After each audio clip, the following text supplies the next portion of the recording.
આજે આ કોતરવાડા ગામની પવિત્ર ભૂમિ ઉપર લોકસભાની ચૂંટણી પત્યા પછી પ્રથમ વખત આભાર વ્યક્ત કરવા માટે અને ગામ લોકોના આયોજનના અનુસંધાને અભિવાદન કાર્યક્રમમાં ઉપસ્થિત છે એવા જિલ્લા કોંગ્રેસ સમિતિના પ્રમુખ આદરણીય ભરતસિંહજી વાઘેલા, ભાઈ શ્રી ઠાકરસિંહભાઈ, માજી ધારાસભ્ય શિવાભાઈ, બીકે જોશી સાહેબ, ઢેગાભાઈ, ભાઈ ભલજીભાઈ, બળવંતજી, ઈશ્વરભાઈ,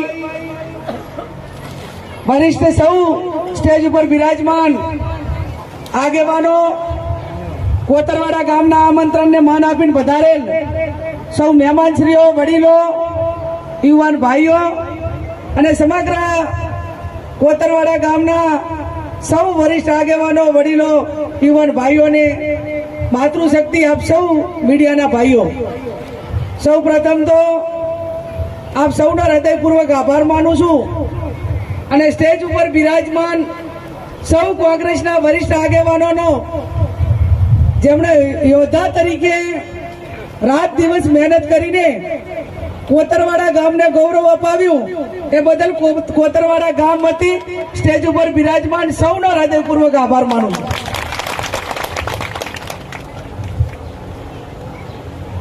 સમગ્ર વિસ્તારમાંથી આજુબાજુના ભાભર તાલુકાના ગામોમાંથી પણ બધા જ પધાર્યા છે.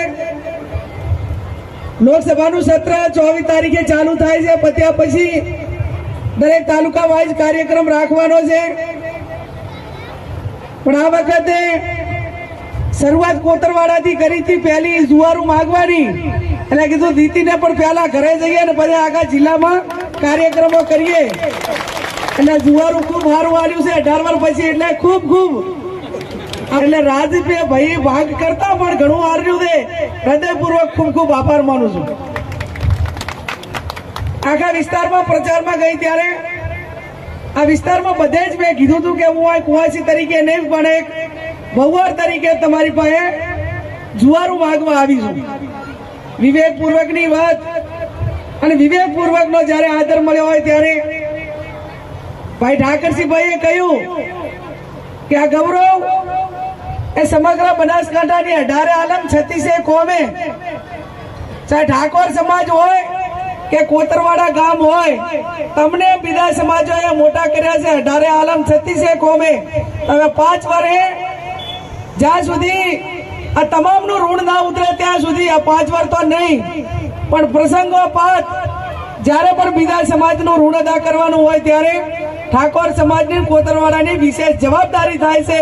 તમને કોઈક વેત નમી હોય તો કાલે હાથ નમવાની જવાબદારી તમે બધા ઋણ ઉતારજો એવી પણ આપ સૌને મારી બે હાથ જોડીને વિનંતી.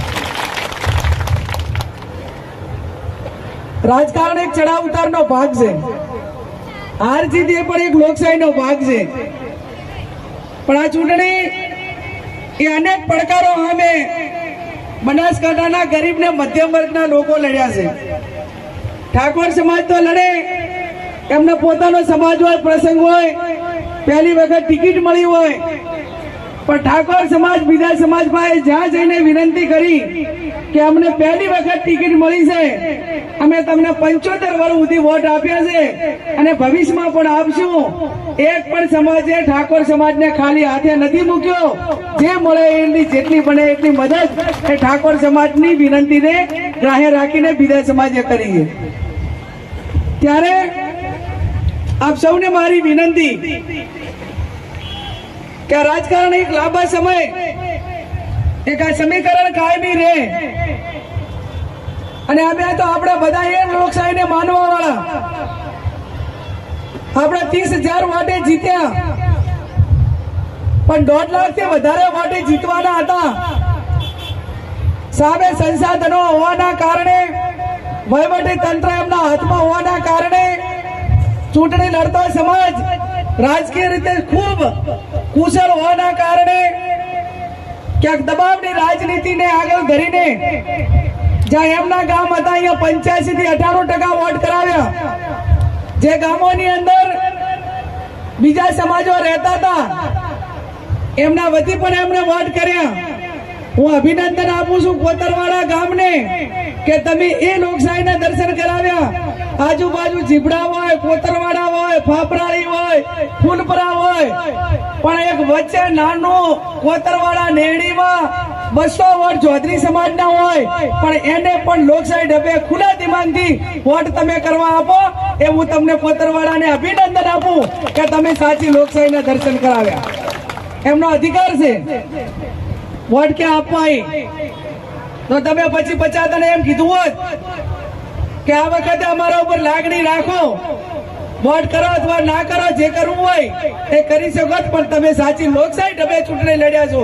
ત્યારે હું આશા રાખું કે આવનાર સમયની અંદર જેમ ઠાકોર સમાજે તમામ સમાજને નાનો ઓછી વસ્તી ધરાવતું ગામ હોવા છતાં આખા જિલ્લાની અંદર લોકશાહી ઢબે વોટ કરવા દીધા, એના ઉપરથી પ્રેરણા લઈને જેને આ 2024માં બીજાના વતી ખોટા વોટ કર્યા છે અથવા તો એમને ખોટું કરાવીને ફરજી વોટ કર્યા છે, એમને પણ કહું છું કે સાચી લોકશાહીના દર્શન કરવા હોય તો કોંગ્રેસ વિચારધારાને ઠાકોર સમાજ ક્યાં કે પ્રેરણા પૂરી પાડી છે, એનું અનુકરણ આવનાર સમયની અંદર લેજો એવી પણ હું એમને વિનંતી કરું છું. ત્યારે આવનાર સમયમાં તમામ ચૂંટણીઓમાં જ્યાં મદદ કરવાની હોય એ મદદ કરજો, છતાં આવી છે તે જીરવજો. ક્યાંક મધ્યસ્થી બનવું હોય, 5-25નું સમાધાન કરવું હોય તો ગંઢિયા દઈને સમાધાન કરજો. હગાને ભેગા બેહાડજો, ભયાને ભેગા બેહાડજો. અને ક્યાંક આપણા વતી કોઈ લડ્યો હોય અને એને સરકાર હોય કે કોઈ માથા ભારે માણસો કે હેરાન